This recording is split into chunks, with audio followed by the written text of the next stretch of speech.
There are some moments in life, maybe just a single night, that are so powerful, so intense. They feel like they completely redefine who you are. These encounters can change everything.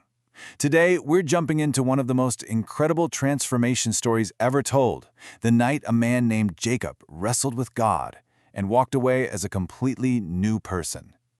So let's really think about this. Can one night truly change who you are at your core? Well, for Jacob, the answer was a resounding yes. His whole story really pivots on this one single confrontation, a moment born from 20 years of running and really a lifetime of struggle. All right, so let's set the scene. Jacob has been away from home for 2 decades. He literally fled because his brother Esau wanted to kill him for stealing his birthright and his blessing. Now, God has promised him a safe return, but as he's standing right there on the edge of his homeland, that promise is about to get a serious reality check. So Jacob, he sends some messengers ahead to his brother, hoping for a peaceful welcome home. But the news he gets back is absolutely terrifying. Esau is on his way, and get this, he's not alone. He's got 400 men with him. Back then, that's not a welcoming party, folks. That's an army. The text says Jacob was greatly afraid and distressed, and you can see why. And this is just a piece of his desperate prayer to God. It's so raw, so honest. He's reminding God of his promise, but you can feel the pure terror underneath it all, the fear that Esau is coming to wipe him and his entire family off the mat. This is a moment of total vulnerability for a guy who, let's be honest, usually relies on his own wits. Okay, so to really understand the massive change that's about to go down, we have to understand the man Jacob was before this night.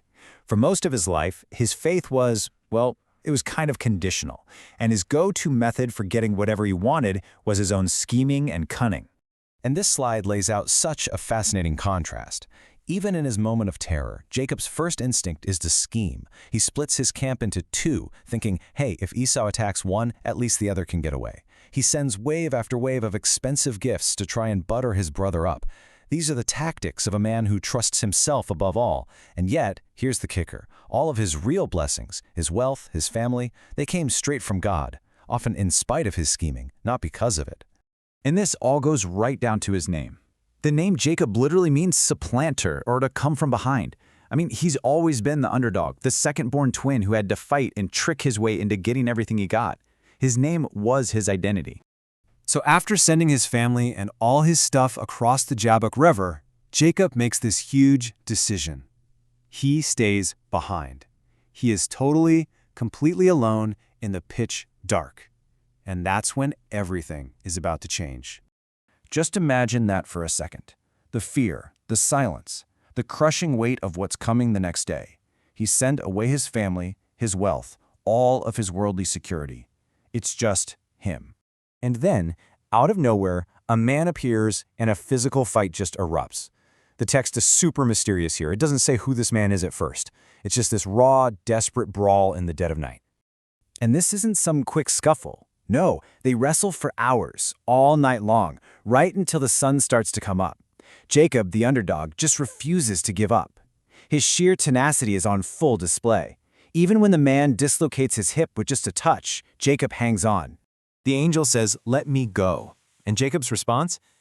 This is it. This is the turning point of his entire life.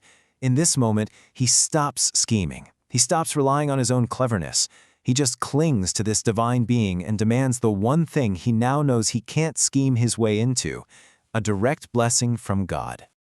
The man, this angel, he sees this profound shift in Jacob's heart. He sees that Jacob is no longer looking for worldly solutions, but is looking straight to God. And his response is so interesting.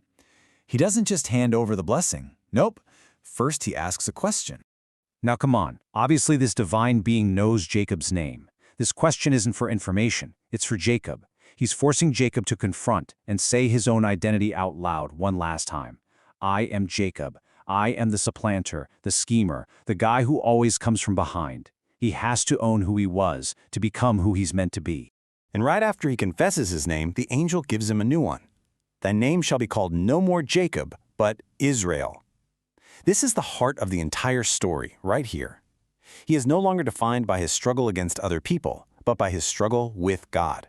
He's not the underdog trying to catch up anymore. He is now Israel, a prince of God, one who strives with the divine and incredibly prevails. So what does this new identity really mean? Well, it's a complete rewiring of his character and his entire relationship with God. You could say it's a promotion from a servant with a conditional faith to a son who has a real personal relationship. Let's just break down this incredible internal revolution for a second. His belief goes from conditional to personal. His reliance shifts from his own clever plans to God himself. His identity is upgraded from an underdog to a prince, and his entire perspective has moved from fearing what his brother might do to the awesome reality of having met God face to face. And to mark this holy ground, Jacob gives the place a name, Peniel. It means the face of God. He gets it. He understands the profound thing that just happened. He met God in the most direct, personal way you can imagine. And not only did he survive, he was transformed. He walked away with a limp, a permanent physical reminder of his spiritual breakthrough. So Jacob went into that night as a man defined by his fear and his own schemes, and he walked out as Israel, a man defined by his encounter with God. His identity was completely forged in that struggle. And it leaves us with a pretty powerful question to think about.